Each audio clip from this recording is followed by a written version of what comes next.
This video is sponsored by Full Moon Features. If you love horror collectibles, make sure to check out Full Moon's Tiny Terrors. Stick around for more information at the end of the video, or go to the website in the link below. Good evening, campers, dreamers, and babysitters. And yes, we are back with another slice of our Splatterthon coverage. Yes, we've been having a whole lot of fun this month. You know, we've gotten some cool things done, some really fun exclusive reviews, things that are just kind of like not so, giant releases and all that good stuff. But we got some fun stuff. And, I think one of these things that I got to say, I usually go into a little bit of a talking point here, get into a little bit of the history of this, our history with it. But I got to pass it off to you here, Luke, because honestly, I didn't know much about this property. I didn't know anything about it. And I didn't even know that you knew so much about this property. So I'm going to have you take us away here and tell us a little bit about this film, Dark Harvest, and what the deal is with it, what's been going on with it, and why are we reviewing it today? Well, this one kind of came out of nowhere for me in terms of its release. I had been keeping tabs on this one. This one was slated to come out last year. And then it, just went dark. It was pulled away from everything. That it didn't show up. And then it was kind of little tidbits of news of maybe it was coming out this year. And I think we did get a confirmation maybe last month in some article. I can't remember.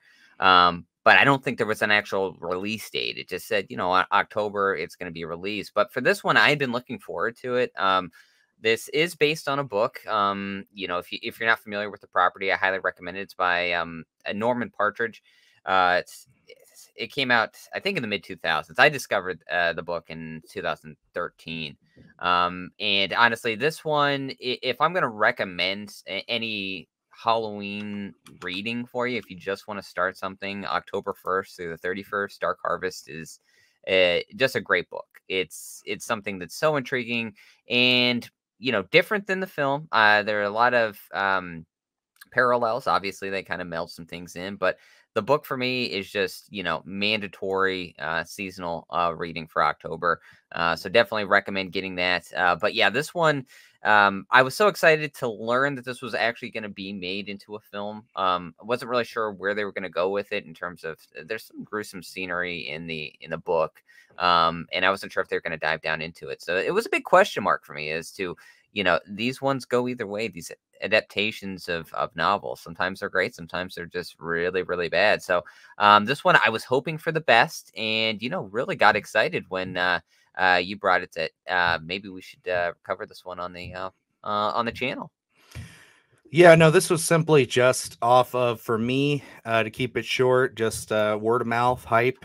People were talking about it on Twitter in the horror community and, other spots. I'd seen a lot of people really curious about this. And I did know a little bit about the turmoil about how it didn't get released and, it was slated to, I think, again, that was with the, got messed up with the Amazon acquisition of MGM.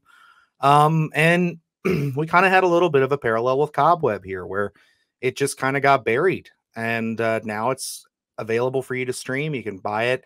I ended up buying it, $14 UHD, even if it's something that I didn't love, or if I don't go, it's okay for me to take a risk on something like this, because again, I think that the number one, the director is somebody that I enjoy a lot. So maybe we can start there with David Slade, who, he did 30 Days a Night. Absolutely fucking adore 30 Days a Night. So good. I think that is one of the best vampire stories for me.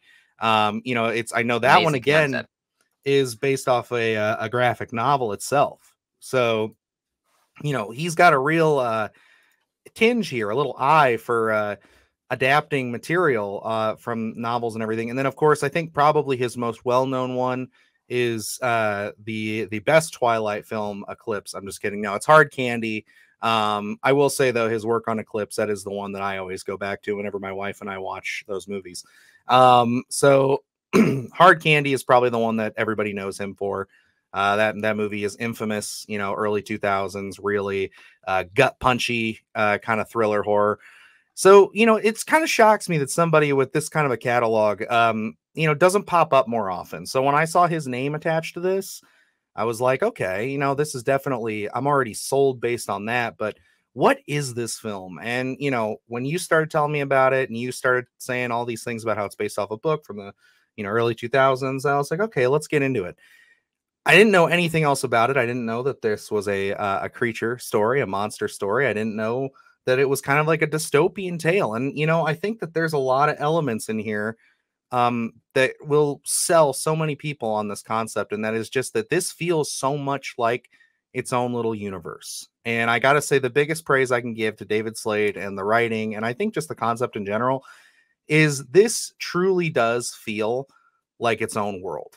And the way they adapted this, the way that they brought it to screen, I don't know if it goes deeper in the book. You can tell me that, but I thought that this was a very interesting kind of upside down, twisted carnival mirror version of the 1960s. And I really enjoyed that aspect of this. I think that that's going to put some people off, but after about 10 minutes of watching this and kind of understanding what the whole concept was here, I really started to find myself invested in this.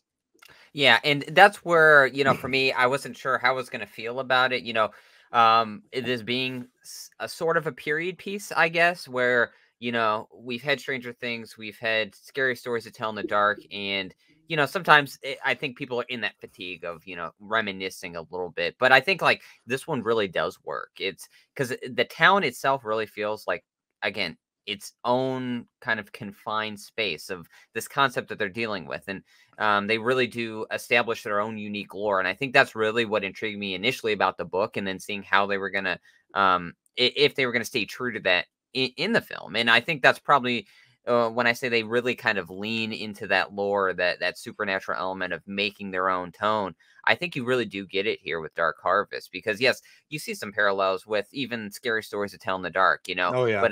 But you know, I think this is so much of its own thing that I think it could be a negative for people, a turn off a little bit if they're like, I'm over it, I'm fatigued, I understand. But I think Dark Harvest in that sense is still worth a watch, just because yes, you kind of do get transported back into that time period, but it does really feel like its own piece of work, especially with that established lore and really what they do here, because they really lean into everything, you know, everything different. You know, it's like the idea of the October Boy or Sawtooth Jack, whatever you want to say, is just something that's absolutely intriguing. If you don't know the lore, haven't read Dark Harvest, this is something where you can go in here and, you know, have this fresh set of eyes and just kind of really take it all in. And then after that, I think you can easily connect the dots while you're reading the book. Yeah, and this is definitely something that I can say after watching this movie, I'm going to go back and at least listen to the audiobook version that you mentioned. Because I am curious about this world. I think that again, that's one of the real strong points here for me, is just the characters and the world that they set up. You know, we talked about in When Evil Lurks that you know, world building is something that we really appreciate. And I think they do a great job here. It is one of those things too where I do think that it's a bit of a risk here, especially for modern audiences. I feel like there is such a tone and there's such a like hard push into that kind of 1960s lingo, 1960s aesthetic. But the film, it does, and I say this in the lightest way and not really an insult. It does come off feeling a bit like Riverdale. If you've ever seen anything like that, where it's kind of like it's kind of got that 1960s aesthetic, but it's modern. And this one, I know it's set in the 1960s, but everybody just kind of has that little bit of that modern tinge to them, and just the way that they look and they act, and it looks very much like they're performing characters in the 1960s, which I don't want to say, it's a very tough criticism to have. But it is something that I noticed as I was watching the film. It took me some time before I really bought into, you know, this being in a time period. You know, this did very much feel like they were kind of almost cosplaying the 1960s for a little bit there. And I think that that can be a bit of a hiccup for some people. I know for me it was. But I did find myself sticking with the film and very much getting invested in it. And soon that started to wash away. And that was primarily because of the strong world building and the lore to this story. I think that again, comes from the writing. So I got to give mad props there. But also, I think that the team behind this, David Slade and everybody, they did a really great job of filling this town with this lore and this establishment of just there is a creature or a thing called Sawtooth Jack, and we got to go out and kill it before it gets to the church by midnight. And I love all the elements that they add here. You really see it with a lot of the set design and production design with like pictures of Sawtooth Jack spray painted onto walls, and that October feel that we're always complimenting in films like this. Like we haven't formally talked about Cobweb on the channel, but that does, that has that. And of course, like Trick or Treat has that. And I think that this does that really well as well. Also, Yeah, and that's where it's like, I think my love for Dark Harvest may have spawned from my love for Trick or Treat, just because you oh yeah, get that kind of feeling. Even Sam being a pumpkin boy of sorts, I think it really works in terms of drawing parallels to Dark Harvest. But anyway, again, going into that lore and those vibes, like, I kind of got like maybe Halloween 4 vibes, especially with the idea of there's a specific imagery of Sawtooth Jack spray painted onto a building, and it's kind of like this looming presence. And you kind of get those Purge vibes in a sense, where it is like I was going to bring that up too. Yeah. All the boys are preparing for what they call the run as they hunt down Sawtooth Jack, and I absolutely love this kind of unhinged feeling that we do get from all the kind of characters involved, and just kind of the ruthlessness. There's some really graphic scenes in here that I was not expecting. Like, yes, they do appear in some fashion in the book. So again, that was my big question mark. Are they going to lean into the gruesomeness, or is this going to be more of a soft tale? And I was pretty pleased with some of the routes they took here, because they don't shy away from a lot of kind of gruesome imagery here. They don't. And, that is something that, of course, us being Splattercast, we love our gore. And I think that this film does strike a nice balance. We talk, again, I'm going to probably compare everything to When Evil Lurks. I enjoyed that movie a lot. But, where that film goes very over to the top and hard with its gore and its imagery with that. Where this one, it's rough, it's hard edged, but I don't ever feel like it reached that point of being extreme or over the top. It felt just the right amount. And, I think that David Slade, again, is somebody that I absolutely think he has an understanding of how to, implement things like gore and splatter in his horror films, because it never is there to completely overtake the shock and the terror of the threat. And, you see that greatly with 30 Days of Night, where the vampires are scary enough themselves. It doesn't just have to be when they're ripping someone apart. And I think the energy that they build with this creature of Sawtooth Jack, again, the lore, the way that he's brought to life, the way that everything happens is just so well done. It really does make those moments when characters are running through cornfields or running through the town, and you see him in the background. I love the way that they shoot him too. They do he does a lot of really smart tricks of never fully showing him until, of course, we get to the third act. And that is so smart. That is something that I always appreciate about creature features. Never give it away in your trailer, and always just be building and building. So that way, when we see him in that third act, if you have something special there, it's going to pay off really, really well. And I think that does fall into one criticism I do have here, is that I do find Sawtooth Jack's representation a bit inconsistent with just the, and I get it, we can't have one without the other sometimes, but with some of the CGI usage, there were times when it was very obviously a CGI character, but again, it's very quick. And there's only so much you can do. Some of the blood does fall into the CGI, and it doesn't look incredible. You can definitely tell that this was a small budgeted film in that aspect. But when they do show a physical prosthetic costume version of Sawtooth Jack in this film, it looks great. It's very unique. It's very cool. It's very easy to fall into with a character like this, the pumpkin head territory.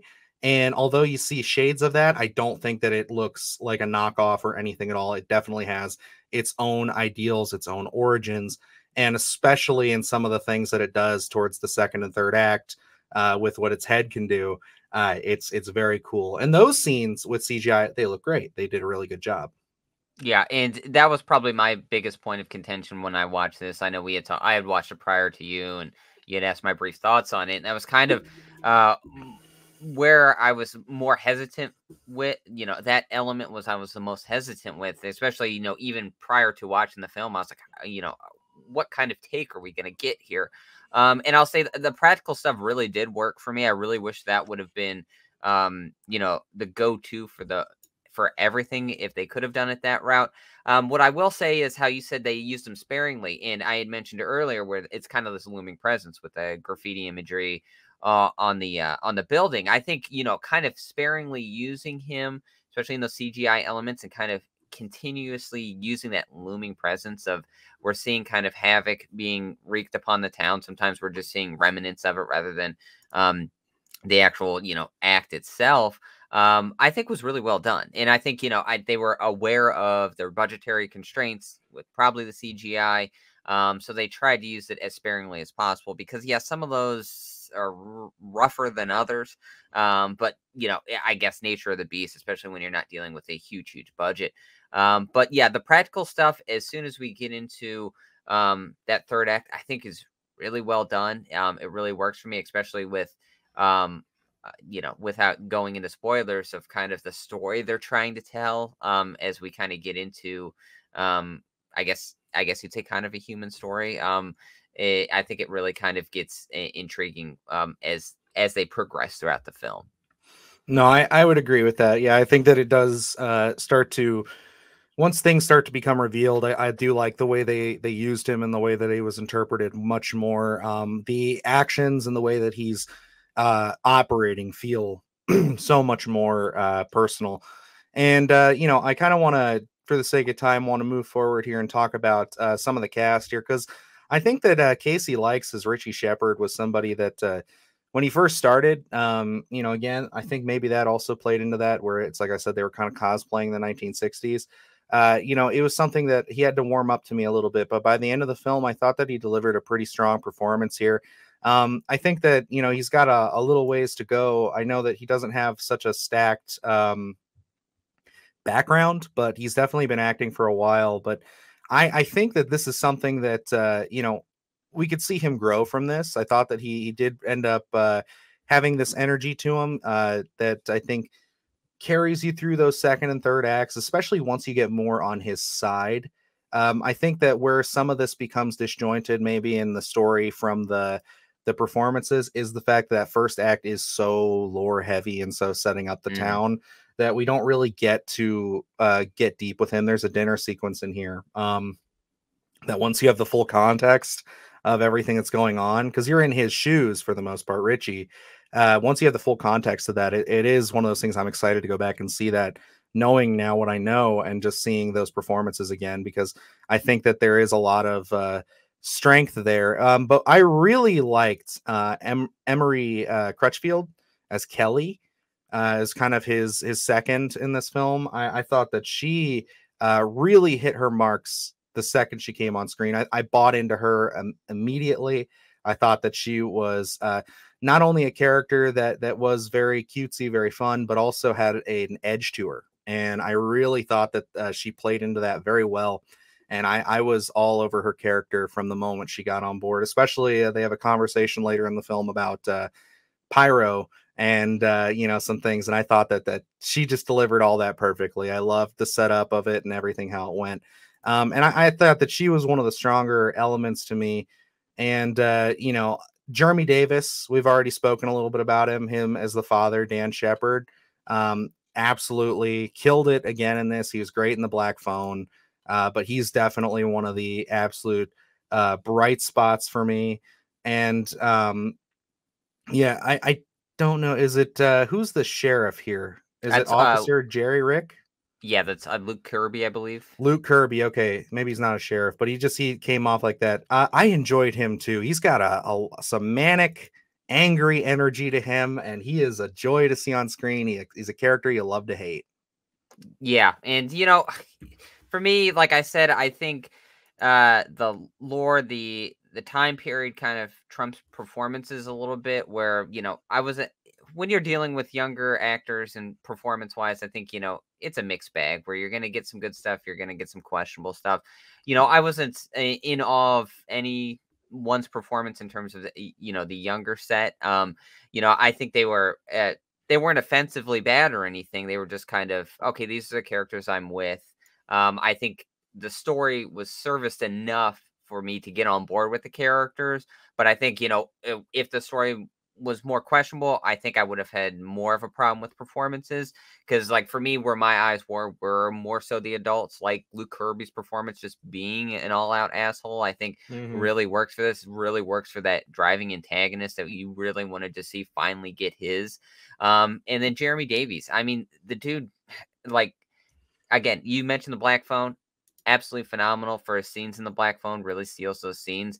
And in here, I think you get that again, where he's just this kind of tortured parent in a sense. I love this kind of um, inner demons, the play that we get here, and a little bit of a departure from the book, from what we see, Mm. because interestingly enough, the father in that is a single father that's an alcoholic. So Mm. really would have had those parallels from the Black Phone. But like what we do get here, being intertwined with the family and the issues that we get again, and the social issues for the time period, I think another intriguing twist from the book. I don't want to get too much into it because I'm hoping to get into a deeper dive of a video eventually. But the social issues, the take that they do have there is different from the book, and I think opens up a lot of intriguing aspects. Again, I think the story here was handled with care. The alterations that they made really surfaced the story more, and it really posed some interesting obstacles that we didn't necessarily get from the book.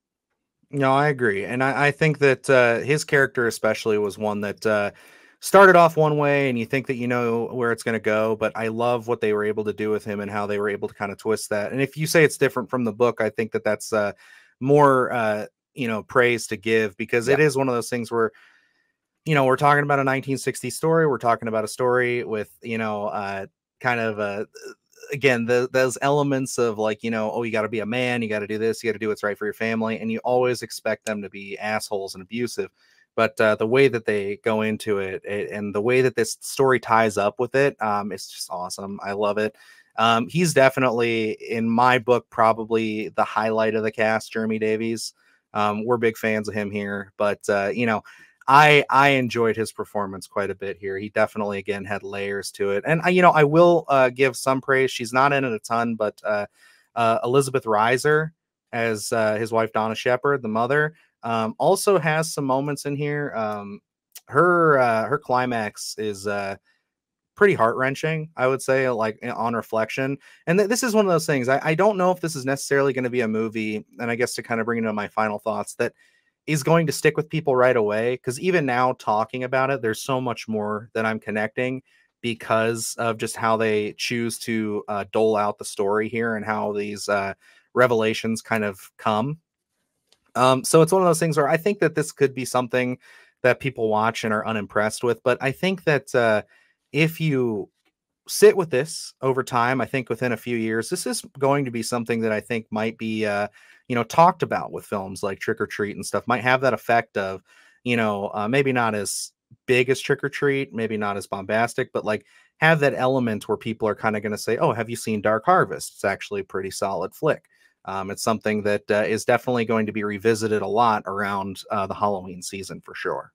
Yeah, absolutely. And for me, this one, it's not something that I think is gonna absolutely blow your mind in terms of cinematography, anything like that. It's a really well done movie, but I think more so what you're taking away from here is the feeling of Halloween, of that lore that's established, and just the storytelling in general. And again, if you've read the book and see the film, you appreciate the alterations that they do make to kind of service the story a little more.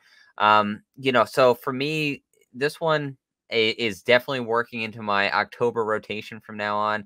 I'm so glad we did check this out as soon as it became available, because this is something where I do feel like maybe a slow start for some horror fans or just Halloween fans in general. But I do think this is going to be found within the next 5 years to be like, oh, wow, this is something that, I have to work into my rotation and own eventually.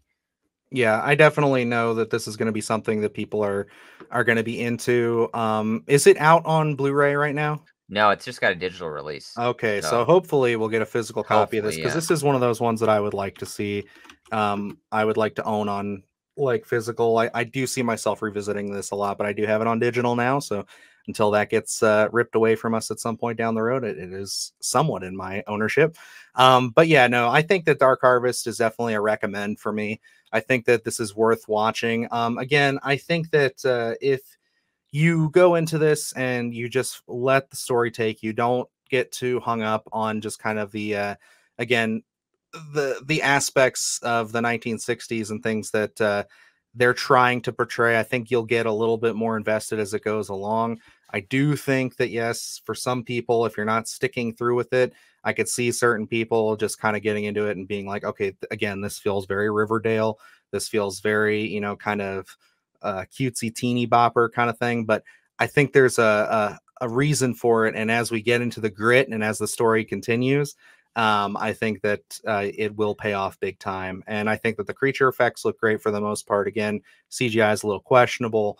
But I still think, again, like Luke said, if you're into the kind of Halloween season and you want to throw this on and you want to feel like you're in a small town in October, this is a good one for it, man. This is another solid pick. So I definitely recommend Dark Harvest. Yeah, and I'm right there with you. Definite recommend. It again, like I said, essential Halloween viewing. Even CGI some questionable scenes, but the practical stuff I think really works. I think I think people will find a love for Sawtooth Jack, just like they have for things like Sam as well. Mhm. I'm so glad to actually see what you imagine in your head to finally show up on film, and them to do it at a pretty adequate level as well. So overall, with my anticipation for this one, it doesn't fall into that must see category for me, but this is definitely essential Halloween viewing, and I am very happy with this release.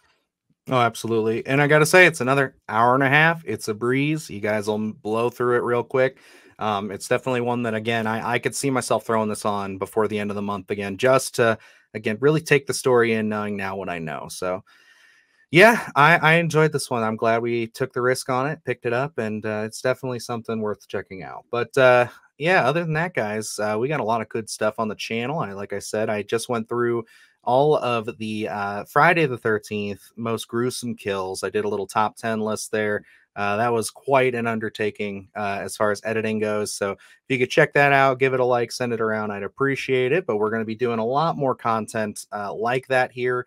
We're going to be kind of moving towards doing a little bit more of the video essay stuff that we were doing pretty good for a while, but we've kind of gotten so entrenched with all the screeners and everything that we want to kind of get back to a proper balance, I should say. And yeah, we do have a lot more stuff coming on for Splattercast, so stay tuned with us. We did talk with Evan, I should mention, for about an hour and a half about Halloween Ends 1 year later. So if you want to hear our thoughts on that, a little nice friendly debate, it's a good one. So alrighty, but I guess until next time, I'm gonna wrap this up. So I'm Dylan Newell, And I'm Luke Janesco. and remember, stay scared.